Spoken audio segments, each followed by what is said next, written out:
Larry, ce que tu as appris du ministre iranien des Affaires étrangères le 7 février, il parlait d'un accord global avec les États-Unis. Un accord global. Mais le cœur, l'essence de ce dont il parlait, c'était la question de la Palestine. Je ne pense pas que la Palestine soit un conflit isolé entre les États-Unis et l'Iran, ou entre l'Iran et Israël. Tout est lié à ce qui se passe en Palestine, à la manière dont Israël tente d'occuper toutes les terres. En Cisjordanie, ils essayent de s'emparer de toutes les terres. Et à Gaza, ils font la même chose.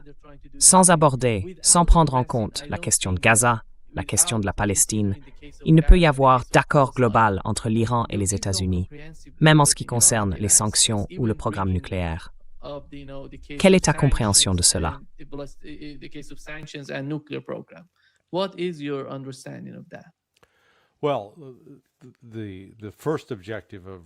Eh bien, le premier objectif de l'Iran devrait être de faire lever les sanctions. Je pense que nous ne sommes encore qu'au début d'une nouvelle phase. Une fois que la Russie et la Chine ont rejeté le rétablissement automatique des sanctions en octobre dernier, et que l'UEMBR, ou plutôt la France, l'Allemagne et le Royaume-Uni, qui n'avaient jamais levé les sanctions comme ils étaient censés le faire, l'Iran dispose désormais d'une alternative. Il n'a plus besoin d'être lié à ce que fait l'Occident. Mais si l'Iran veut conclure un accord, eh bien, premièrement, l'Iran accepterait de dire « D'accord, nous n'allons pas construire d'armes nucléaires ». Or, ils n'en construisent pas. Donc, ils accepteraient de faire ce qu'ils ne font déjà pas. D'accord? Mais en échange de cela, l'Occident doit accepter de lever immédiatement les sanctions.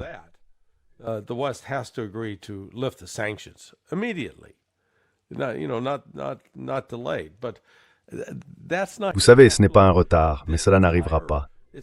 Écoutez, toute cette affaire, c'est une mascarade autour de « Eh bien, nous devons empêcher l'Iran d'obtenir une arme nucléaire ». Ce n'est pas de cela qu'il s'agit. Il s'agit de la haine de la République islamique, pure et simple. Et l'objectif de l'Occident est la destruction de la République islamique. Vous savez, je ne veux pas me lancer dans une discussion théologique ici, mais il y a quelque chose à dire sur les racines religieuses ou la fondation de la République islamique. C'est antithétique à ce qu'est l'Occident. L'Occident, comme nous le voyons avec ses révélations issues des dossiers Epstein, est un système démoniaque. Il est malfaisant et sans Dieu. Et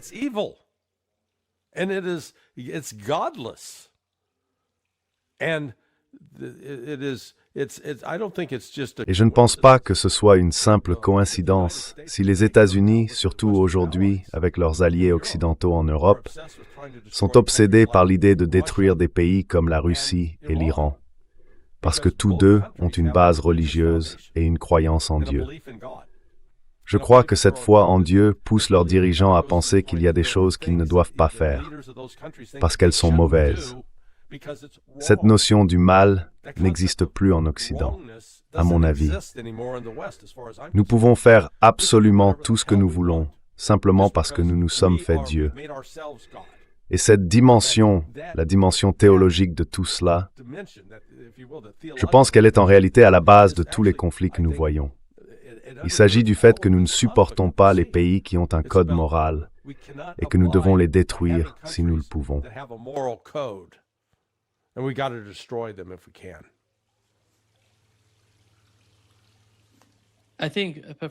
Je pense, professeur Marandi, que ma question pour vous concernerait le cas de la Palestine et l'importance que cela revêt pour l'Iran et sa politique étrangère.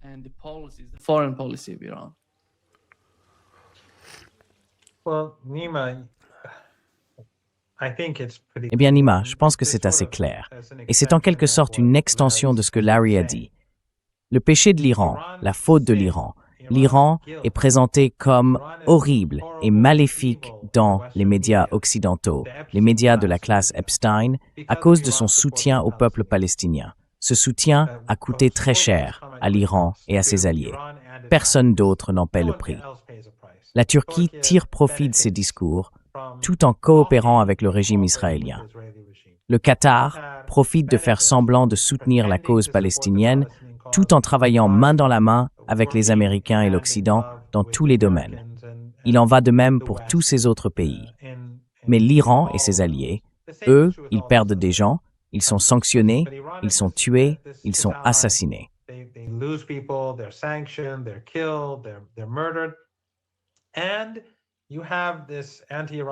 Et vous avez ces médias anti-iraniens et anti-résistance, qu'il s'agisse d'Al Jazeera, des médias turcs, saoudiens, émiratis ou occidentaux.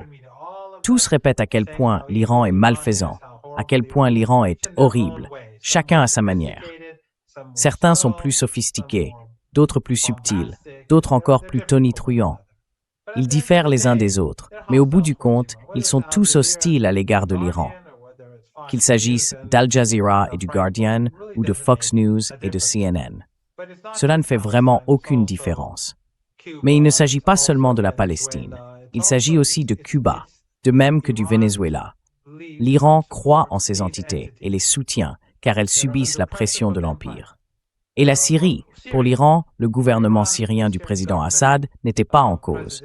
Le problème, c'était que les États-Unis et les Israéliens, avec leurs alliés régionaux, qu'il s'agisse d'Erdogan, du Qatar ou d'Abdallah en Jordanie, voulaient affaiblir ce pays au profit du régime israélien. Et ils ont fini par y parvenir.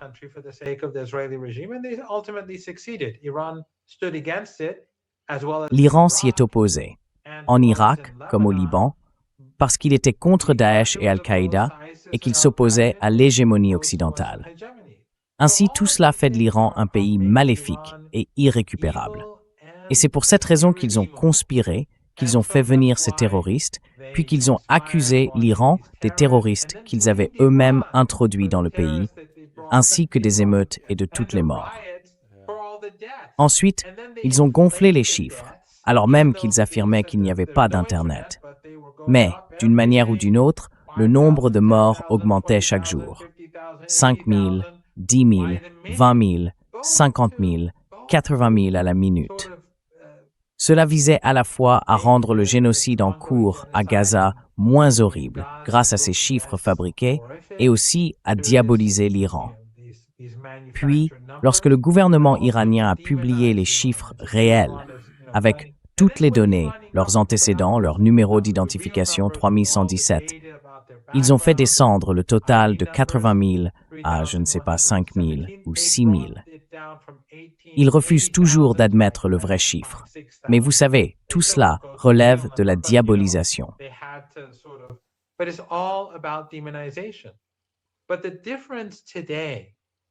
Mais la différence aujourd'hui, c'est que l'Occident n'a plus cette autorité, qu'il s'agisse de pouvoir ou d'autorité morale. Je ne dis pas qu'il ait jamais réellement eu une autorité morale, mais il en donnait l'illusion. Avec ce que nous avons vu concernant Epstein et bien d'autres affaires au cours des dernières années, cette illusion a disparu. Dans le même temps, on voit des peuples et des entités du Sud global prendre de l'importance. L'Iran n'est plus isolé comme il l'était il y a 10 ou 15 ans, à l'époque où la Russie et la Chine étaient contraintes d'accepter des résolutions du Conseil de sécurité de l'ONU contre l'Iran, lorsqu'elles étaient intimidées et empêchées de coopérer largement avec lui. Cela est en train de changer, car le monde se montre désormais de plus en plus méfiant et en colère envers les États-Unis. Et ces puissances montantes, l'Iran, la Russie, la Chine, entre autres, ont une vision du monde différente.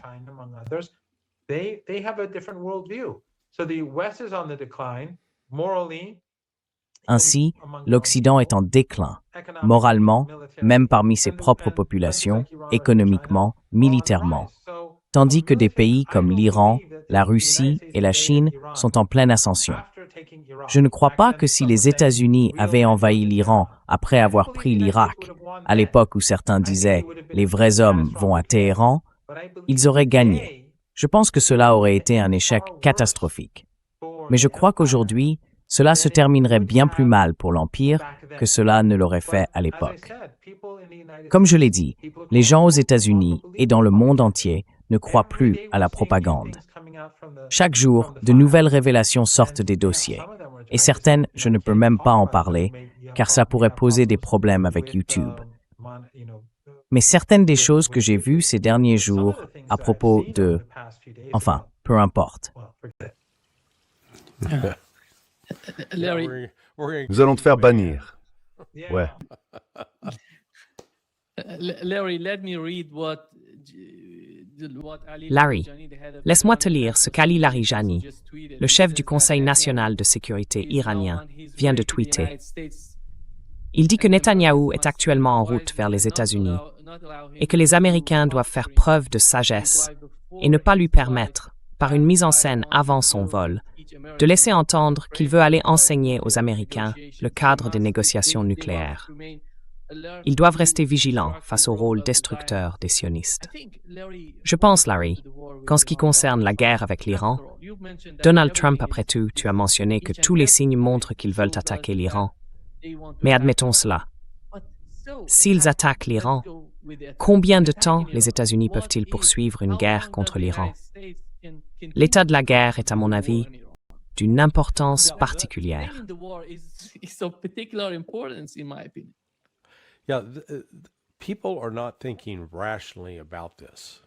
Oui, les gens ne réfléchissent pas de manière rationnelle à ce sujet. Et c'est pourquoi je reviens sans cesse à l'idée qu'il faut se tourner vers le passé pour comprendre quelles sont réellement les capacités des États-Unis sur le plan militaire. J'ai passé presque un quart de siècle à concevoir des exercices pour les forces d'opération spéciales de l'armée américaine. Dans ces exercices, on crée des scénarios et mon travail consistait à générer des messages qui les obligeaient à prendre des décisions et à réagir. Et ce n'est pas Hollywood. On fait face à la réalité.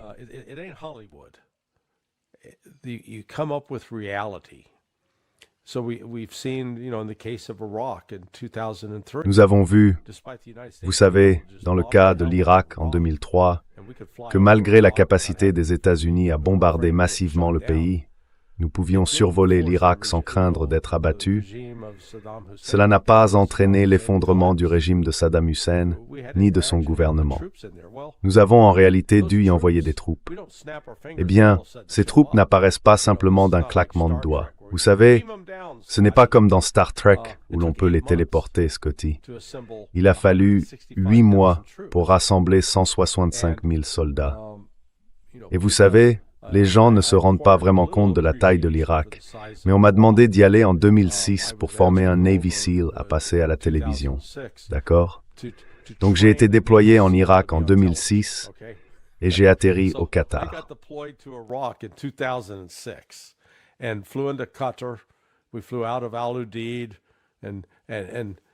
Nous avons décollé d'Al-Udeid et vous savez, c'était vraiment long. J'étais à bord d'un C-130 et le vol a été long et éprouvant. L'Iran est 4 fois plus grand que l'Irak. Bon sang, c'est donc un vaste pays. Et l'Irak n'a pas de montagnes comme l'Iran. Donc rien que le relief rend les choses difficiles. Nous avons vu l'usage de la force militaire américaine. Nous en avons eu 20 ans en Afghanistan. Et vous savez, ce n'est pas comme s'ils combattaient une armée dotée d'artillerie, de chars, d'hélicoptères, d'avions de combat et de moyens d'imagerie aérienne. Ils combattaient des gardiens de chèvres, des bergers, des types armés de fusils, d'armes de poing. Ils avaient peut-être quelques mortiers. Et nous n'avons pas pu les vaincre. Et nous avions un accès total. Nous contrôlions le ciel. Alors maintenant, nous nous retrouvons face à l'Iran. Et avec l'Iran, nous ne contrôlons pas le ciel. Iran, we don't have control of the air. And yes, I am assuming that Iran has Et oui, now bolstered je pars du principe que l'Iran a désormais renforcé ses systèmes de défense aérienne et les a considérablement modernisés. Je ne sais pas si c'est le cas ou non, ni s'il y a des Chinois et ou des Russes qui opèrent ces systèmes de défense aérienne dans le cadre de la formation des Iraniens à leur utilisation. Mais c'est une toute autre situation. Et, vous savez, si les États-Unis n'ont pas réussi à l'emporter en Afghanistan et en mer Rouge contre les Houthis, sur quelle planète vivent-ils pour imaginer qu'ils peuvent attaquer l'Iran sans en subir les conséquences? Et c'est, vous savez, je le maintiens, l'une des raisons pour lesquelles les États-Unis ont été si désireux de s'engager dans ces guerres. Nous n'en avons jamais payé le prix. Réfléchissez-y. J'ai évoqué le chiffre de 500 000 Iraniens morts pendant la guerre Iran-Irak. Vous rendez-vous compte que les Iraniens ont perdu davantage de vies? Si ce chiffre est exact. Iranians lost more people, if that number is accurate, and it may be higher. Iran lost more C'est peut-être encore plus élevé. L'Iran a perdu plus de personnes dans cette guerre que les États-Unis pendant la Seconde Guerre mondiale. Et nous faisons des foutus films à ce sujet. Nous construisons des monuments. Oh, regardez comme nous avons souffert. Et pourtant, voici l'Iran, avec une population plus petite, qui a subi bien plus de pertes. Et des pertes que nous, aux États-Unis, avons causées. Nous avons rendu cela possible. Nous avons encouragé Saddam à attaquer. Nous avons fourni le gaz moutarde qui a attaqué mon ami et frère, Mohammad Marandi. Et nous nous en sortons indemnes. Nous ne subissons aucune des conséquences parce que nous ne connaissons pas le prix de ce que nous infligeons aux autres. Et vous savez, c'est l'une des raisons pour lesquelles je m'exprime autant ces temps-ci. Cela doit cesser. C'est mal. Mais malheureusement, en Amérique, les gens l'acceptent et le célèbrent. Ils pensent que ce que nous ferons est juste. They think what we're doing is right. Professeur Marandi, il semble qu'Ali Larijani ait rencontré les Houthis, ainsi que le chef du mouvement Ansarullah. Comment intégreriez-vous Ansarullah dans ce scénario d'une attaque contre l'Iran?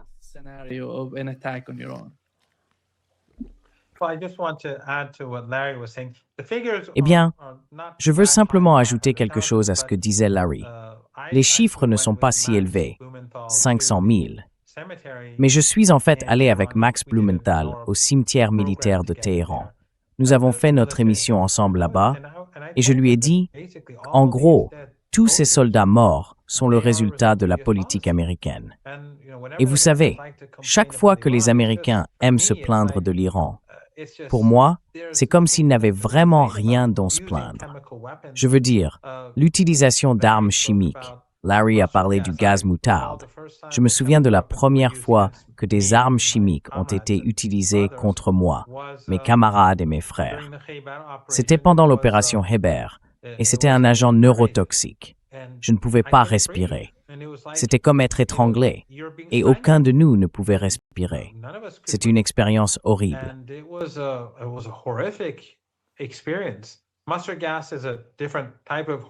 Le gaz moutarde est une expérience horrifique d'un autre genre. Si vous survivez à un agent neurotoxique, vous survivez. Mais le gaz moutarde, même si vous en réchappez, ne signifie pas que vous allez vivre très longtemps. Il ronge vos organes internes, en particulier vos poumons. Le frère de l'un de mes collègues a souffert pendant des décennies et est mort il y a seulement quelques années, après des années et des années de douleurs croissantes, à peine capable de respirer, comme s'il avait été étranglé pendant des décennies, parce que ce gaz moutarde avait détruit ses poumons. Des gens en meurent encore aujourd'hui. Mais pour revenir à Ansarullah, je pense que c'est très clair. Ansarullah est aujourd'hui bien plus préparé à la guerre qu'il ne l'était à l'époque.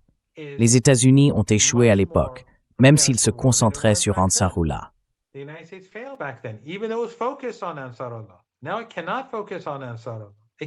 À présent, ils ne peuvent pas se concentrer sur Ansarullah.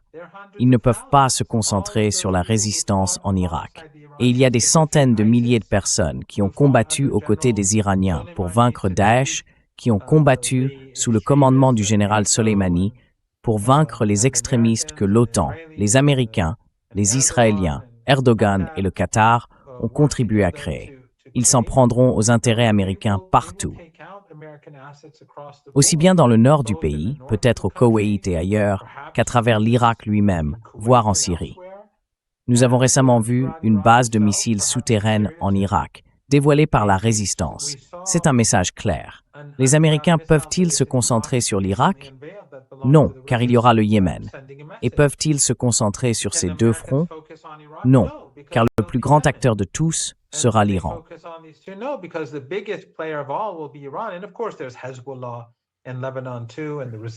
Et bien sûr, il y a aussi le Hezbollah au Liban et la résistance ailleurs, probablement des foyers de résistance dans toute la région. Et imaginez si cette guerre éclatait au Yémen. L'Irak et le Yémen ont d'immenses populations, n'est-ce pas? Ce ne sont pas le Koweït, ni le Qatar, ni les Émirats. Bahreïn, les Émirats, le Koweït, ce sont de tout petits régimes. tous ensemble à peine quelques millions d'habitants, peut-être 3 ou 4 millions. C'est la taille d'une ville en Irak ou d'une ville au Yémen. Donc si les choses se corsent, il y aura plusieurs fronts composés de gens bien formés et bien préparés. Et au cœur de tout cela, il y aura l'Iran, qui dispose d'une immense capacité en missiles et en drones, capable de mettre fin au commerce du pétrole et du gaz. Alors, comment les États-Unis pourraient-ils jamais gagner une guerre?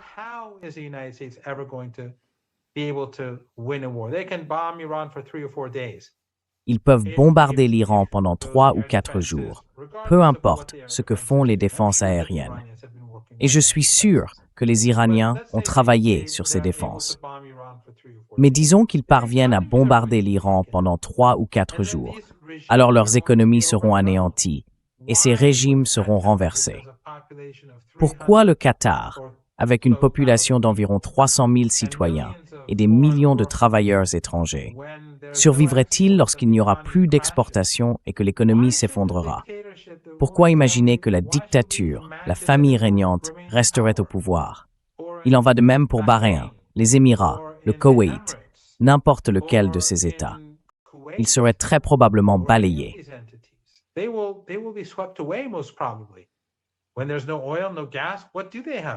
Quand il n'y a plus de pétrole, plus de gaz, qu'ont-ils? Ils n'ont rien d'autre. Ce ne sont pas de vrais pays.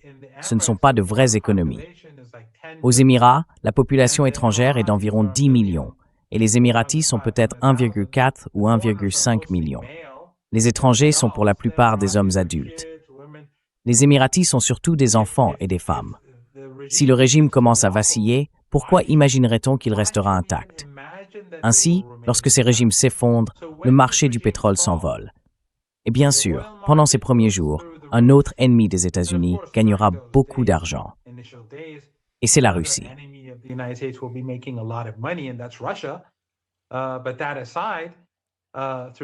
Mais cela mis à part, grâce à leurs exportations de pétrole et de gaz, même si je suis presque sûr qu'ils accorderont d'importantes réductions à la Chine, il ne fait aucun doute, en raison de leur coopération sur l'Ukraine et du soutien chinois aux Russes, qu'ils vont aider les Chinois. Alors, comment les États-Unis vont-ils gérer cela? Et puis, au final, quand cette guerre prendra fin, et elle ne durera pas longtemps, les gens aux États-Unis vont dire « Pourquoi avez-vous détruit notre économie? Qui a détruit notre économie ?» Et tout le monde saura que c'est la classe Epstein. Ce sont les sionistes. Ce sont ces gens qui sont à la Chambre, au Sénat et à la Maison-Blanche. Et que vont faire les Américains?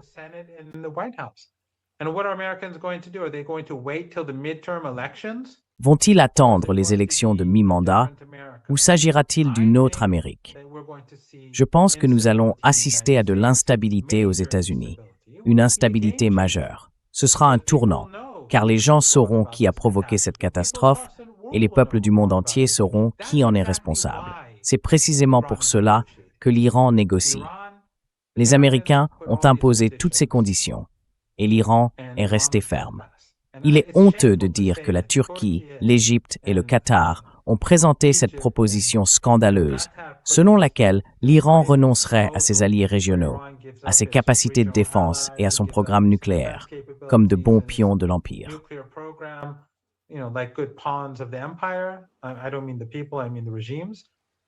Je ne parle pas du peuple, je parle des régimes.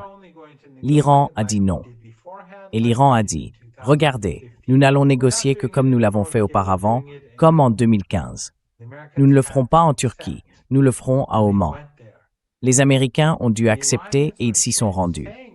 Les Iraniens disent, regardez, nous n'allons pas renoncer à notre souveraineté, mais nous sommes prêts à discuter. Pourquoi? Parce que l'Iran veut que le monde voie que nous ne sommes pas le problème. L'Iran pourrait dire non, nous n'allons pas négocier. Mais au lieu de cela, ils ont dit non, nous négocierons indirectement à Oman et uniquement dans ce cadre. Quel est l'avantage de cela? L'ensemble de la communauté internationale reconnaît que l'Iran est disposé à dialoguer. L'Iran est raisonnable. L'Iran s'attend à ce que sa souveraineté soit préservée, mais il est prêt à faire preuve de flexibilité.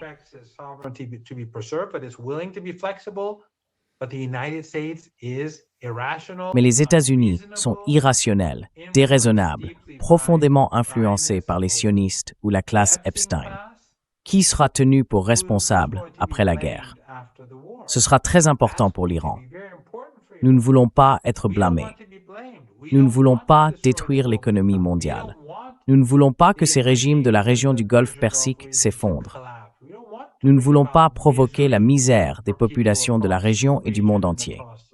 Mais l'Iran veut s'assurer que la responsabilité soit attribuée à l'autre camp, tout comme lors de la guerre de 12 jours. L'un des aspects vraiment fascinants de cet épisode, c'est que les Iraniens ont accepté des négociations indirectes, et que les Américains ont attaqué l'Iran, et que le régime israélien a attaqué l'Iran, alors même que l'Iran négociait.